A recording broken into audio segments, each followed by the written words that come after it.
going on? This thing, it won't connect. It just won't connect. That is some kind of application, though. Woo, that's nice. Does my hair look okay? Look great. You good? Okay. So, you see your app is not connecting on your telephone device. You could have an Android, or you could have an Apple iOS. Well, you got to make sure on the Android that you got, well, first of all, if it's not connecting, you want to restart the app. Just try again. And secondly, if it's not connecting, make sure your phone is updated to the appropriate version. So if you got yourself an Apple iOS, that's version 15 or higher. And if it's Android, you got to be version 12 or higher. Let me double check my notes here. Yeah, that's right. Version 12 or higher. So let me show you what you're going to see if it's not connected. Come on in here. All right. What happened? Oh, goodness. It ain't working. Oh, it ain't plugged in. That's kind of like, that's funny, huh? So, if it ain't working or it ain't connecting, see this blue light here? That's got the little Bluetooth symbol on it. Sometimes my teeth are blue too. But when that's blinking, that means it ain't connecting. So when you're connected, it's going to look like this here. So you're going to go into your app. Come on in here.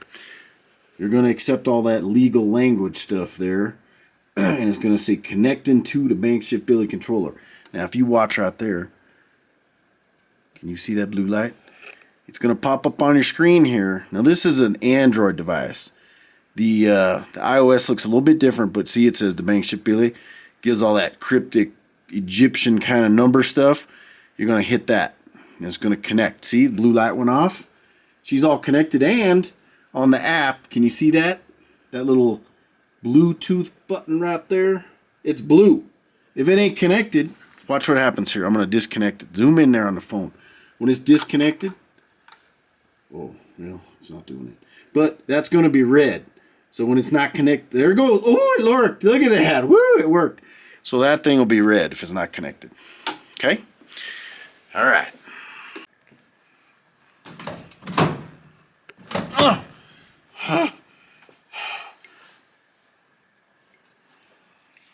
My clutch, it won't fully engage. What in tarnation? All right. Book Smart Billy. Book Smart Billy is back with you. So you say your clutch won't fully disengage or won't engage, like it's slipping, like even when nothing's happening, it's still slipping a little bit. That's because, number one, you got air in the system here. And what's happening is when you fully release the clutch, it's actually not fully releasing at the throwout bearing. See that little gap right there? When it's fully released, it's like that. But it's holding it about like this, and it's still slipping a little bit. And that's probably because you got air in the system. So when it's like that, the best thing to do, sometimes a little air bubble actually get trapped right in here. So you're going to take a wrench, you want to crack that cartridge loose, and let a little bit of that fluid and air pew, shoot on out of there. Sometimes if there's air, it'll just go poof, and it'll shoot out. That's right. It'll shoot right out of there, and then you should be bled. And sometimes, I tell you, on my friend's car, my friend BankShift Billy, on his car, sometimes he has to do that 3 times. But once it's bled, boy, that sucker's going to work. It's going to work nice and not going to have any problems. This thing, it just don't work. I can't get it to stop spinning the tires no matter what setting I put on this thing. It's frustrating. I mean, I know this thing is badass, but it don't work. It ain't working. I can't get the clutch to slip at all. Only thing slipping are the tires and my patience. Okay. All right, so you can't, let's see here, you're unable to get your clutch to slip no matter what. Well, first thing, and this is critical, I'm going to move this thing here like this. The relationship between your clutch pedal and the clutch switch is absolutely critical. So when you have this thing all the way to the floor, the moment you release that clutch, you hear that? That's right, you heard that business. That's because it's working. that switch has to release. Could you hear that? That's the sound of this thing doing what's called a pulse width modulation, or PWM. And that's the valve working like it should. But if your clutch starts to engage really close off the floor like this, or halfway up, but you have that switch adjusted to where it's disengaging like halfway up like this, you got to have it. As soon as you push that let go of that clutch, that switch disengages. Now you may not use this type of switch. This is just for display only purposes. But you might use the type that we have recommended in the instructions, that Omron switch. And I'm going to post a little picture of it right here. That's right. That's the switch that we recommend. You want that thing adjusted instant. And maybe you even have to push that clutch pedal extra hard to get that switch to actually click. So the moment you move your foot, it clicks off. That's the first thing. Because if that ain't adjusted right, you ain't never going to get it to work. Now let's see here. Second, the other one. Oh, so you want to make sure that you got 12 volts being sent to here. Make sure you got it wired right. Now if you're hearing it make that sound, well then obviously it's working. But the other thing you could do is you could unplug this and you could put your voltmeter across those two pins right there. And when this thing cycles, you're going to see some voltage on there. But I kind of like to listen to the sound of it. So if you come in here close so we can hear it. Listen, listen. Oh yeah, I like that sound. That's the sound you're going to want to listen for. That means it's working. Now, number 3, make sure, I'm going to open up the little app here. You're going to want to make sure that just for practice purposes, you're going to want to make sure that you've got your launch slip and your ramp down time. You want to make sure that you've got those babies adjusted so they're not at 0. Because obviously if it's at 0, there's not going to be any slipping and there ain't going to be no ramp down time and it ain't going to work. So just for starter purposes, we want to make sure we've got this set to like 0.25 and the ramp down time maybe 0.75. So together that's 1 full second. See that? See that there? That's right. That's where we want to try 1 full second and then try it. Because out of the box, it's designed not to slip. You got to get your settings in there and then it'll work for you. Now let's see, number 4. Well, we already talked about this one, but if you're having problems with it, you got to make sure all the air is bled out of the system. And if it works once and then it doesn't work again, there's probably air in the system. And it can be a little bit cantankerous. That's right. You gotta make sure it's bled. And sometimes it takes a few times. my friend Bangship Billy's car, sometimes we gotta crack it right there at the valve and the air goes pew and it shoots out of there 3 times. Sometimes it takes 3 times. You know, this is after we've had to have the transmission out, we crack those lines and everything, get some air in there. Gotta sometimes bleed it 3 times to make sure it's right. I feel like I'm talking a little bit fast, like an auctioneer. Right? Give me 10, give me 10, give me 20. That's right. So you make sure you bleed the system. I'm gonna just refer to my notes because I wanted to make sure I wrote these down so that I get an accurate response for you. So just 1 second here. Oh yeah, this one's important too. So you don't want to be doing this kind of thing with your clutch pedal and checking it. You don't want to do that. No. You want to make sure that you're holding the clutch for at least as long as you got the slip time set for. In this case, we got it set for 1 second. Do you want to hold it for at least 1 second? Then let it go. Oh, did you hear it? Golly gee, she worked. That's right. But when you're just pumping it like that, that ain't normal operation. You don't drive a stick shift car like that, pumping the clutch like that. So you don't want to do that. You want to do it just like you're going to go with a line and launch the car. So you're going to bump in. And look at that. It worked. So you make sure you're holding that clutch pedal for at least as long as you got the slip time set up in the app. The last one, here's the other thing. So remember, if your clutch is slipping or you can't get it to slip, I'm sorry, I get a little confused sometimes. If you can't get it to slip, and the reason is because your clutch starts to engage really, really close to the floor, come on in here. you might have to put a different size master cylinder on there, because if you've got a really big bore, like this one is a 0.7, okay? That's even less than 3/4. See, 0.75. Now that's 3/4 because I know my math. I'm a mathematical wizard. But you may have to change your master cylinder because the bore is too big. And when you put a smaller master cylinder on there, the clutch will start engaging further off the floor, and it's got to have time to catch that pedal. It's not going to catch it instantly. This thing ain't magic, but it's pretty close. But it's got to be, you might have to change the bore of the master cylinder. All right. Man, this thing, look at this. It's slipping too much now. I just can't get it to, it's slipping so much. Like I can't get her to stop. I just don't know. I just feel like I got a bunch of ice in that clutch or something because it's slipping too much. So you say your clutch is slipping too much. Well, in this case, that's a good problem to have. So, a couple things. If you're running an organic clutch or even a cerametallic clutch, especially on the organic, excuse me, maybe the clutch is too hot. You gotta let her cool down. Now, if you're making hit after hit after hit with this thing, trying to get her dialed in, and you're putting a lot of power through, which I don't recommend to get it dialed in, you're going to overheat that clutch. And a rag clutch, you know, an organic, those things don't like heat too much, and it'll just start slipping. So make sure the clutch is cool. You know, I recommend after a full power drag strip run, you got to make changes. An organic clutch, or a lot of clutches, you want to let that thing cool down 30, 45 minutes if you can. If you're going rounds, best of luck to you. But that's kind of the way it goes. So heat is going to be one thing that's going to make it slip a lot. Let me just check my notes here, just 1 second.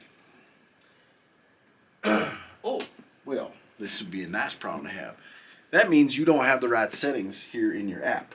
So come on in here, take a little look and see. So if it's slipping too much on the launch, then you don't have probably enough time setting the delay. And this is what I call the bite point. So if it's slipping too much, in this example, this don't mean these numbers work for you. This is just example. If you have the delay set at 0.24, what that means is that when this pedal gets released from the button, it's going to allow this to travel out for 0.024 seconds before it does its thing. Okay? So, if it's slipping too much, that means it's not letting it come out far enough. What that means, now look over here. So that right there with it pushed in, the clutch is totally disengaged. And somewhere back in here, it's going to start to engage. So let's just say that's 0.24 seconds. And that's way too much disengaged. Well, if you put it to here, that's going to be a lot better. Now that's an exaggerated view, but come over here like this. So we want to increase this number if it's slipping too much. Now if it's pretty close, maybe just go up by 2. So let's go from 24 plus 2, that'd be 26 milliseconds. We're going to move it up to 26. That's going to allow the clutch to further engage just a little bit more. And if you're putting a lot of power to it and you got a lot of traction, it's going to hit it harder. And this is the thing. So now if you go from 24 to 26 and now it's spinning the tires, we'll back it back down by 1. Well, that makes a lot of sense. So when you get close, you're going to be sometimes 1 millisecond or the other on either side of your setting to make that thing work.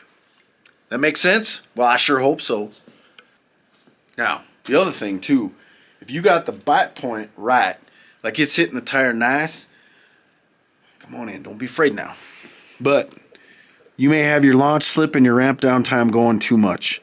Now the launch slip is just going to hold it. It's going to let it move and hold it there for a little bit, and then the ramp down time, you can see the graph here. So it's going to hold it, and then it's going to ramp it down and fully engage the clutch. So if you got a boosted car, and my friend Bangshift Billy, he's got himself a boosted car. He's got 2 kinds of boost on that thing, 2 turbos, I think. He was having some trouble last year. And the launch slip where it just holds it, if you got a boost builder or any kind of a boosted car and it's going to be making power while you're trying to slip the clutch, boy, that launch slip piece, that ain't going to work very well, because you get it set for one particular point and you add more power to it, it's going to blow right through the clutch. So you're going to want to reduce that launch slip and really rely on the ramp down time.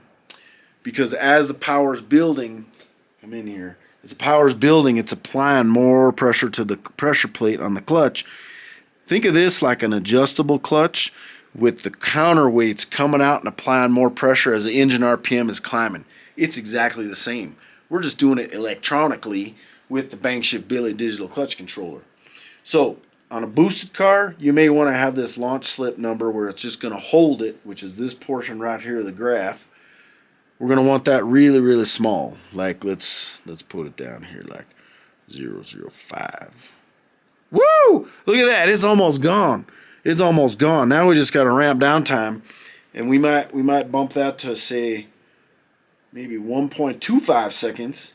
Make that ramp a little longer, because realistically, some points down in here, it's going to be fully grabbing. But you want to take advantage of that. So hopefully that makes sense for you. All right? Thank you. I look good leaning on them tires there. What about my sunglasses? I put those babies on. Whew, I don't know about that. I tell you what, I'm having a little bit of frustration because this thing, like, it's cool. I like the design, but boy, it's erratic when I'm on the two-step. It's going, I dump the clutch through, and woo, that goes flying off. And man, oh man, it just ain't working right. It's all erratic when I'm on the two-step. I don't understand. Oh, what's wrong? That's right. You say your clutch, the thing is erratic the way that it works? Well, I don't know anything about erratic, but I can tell you why I was doing that. And that's because you probably got some noise going on from your electrical system. Maybe lightning. Woo! You got some arc and plug wires. You got some EMF going on. That's right. So come on over here. So I'm just going to unplug this so we can get a good look here. But this wiring, this ain't pretty. Oh no, this ain't pretty. But you want to make sure this stuff is clean, and you want to route this wiring away from any kind of noisy electrical stuff. Because this controller and the wiring, just like some of your ECU, aftermarket ECU stuff, it is subject to noise and it can cause problems. So if it's erratically working, then make sure you're isolating that stuff from noise, because that can cause a problem. And the two-step, that can make a lot of noise.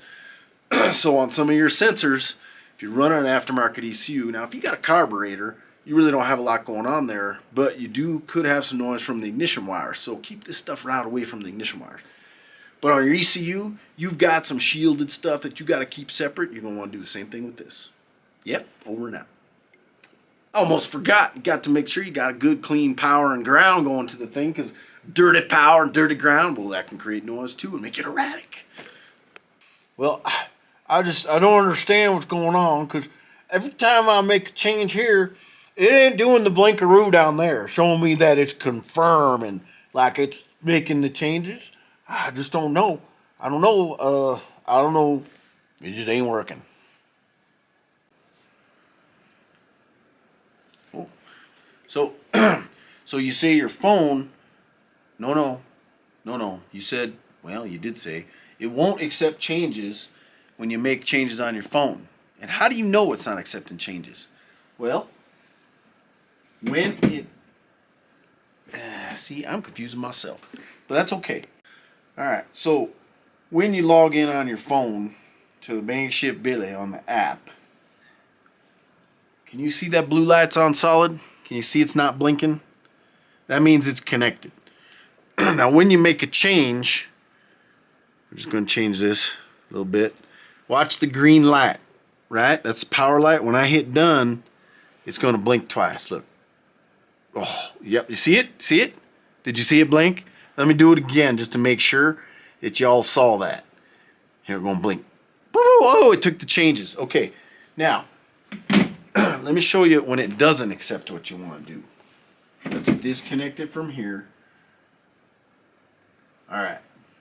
Alright, it's disconnected. Now, and typically this is on the Apple device that you're going to have this issue. I know most of you like the Apples. I got stuff in Android. I got both here. So, when we go into our Apple device, that'd be iOS, we launch the app, okay? Click accept. It's going to connect. We're going to hit the, see that? Look at all that crazy code in there. We're going to accept. Blue light's gonna come on. It's connected. Woo!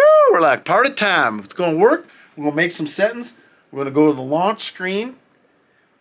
Now keep in mind, if you're on the byte screen, that green light don't blink, so don't look for it there. On the launch screen, when you're on the launch screen, we're gonna make a change here.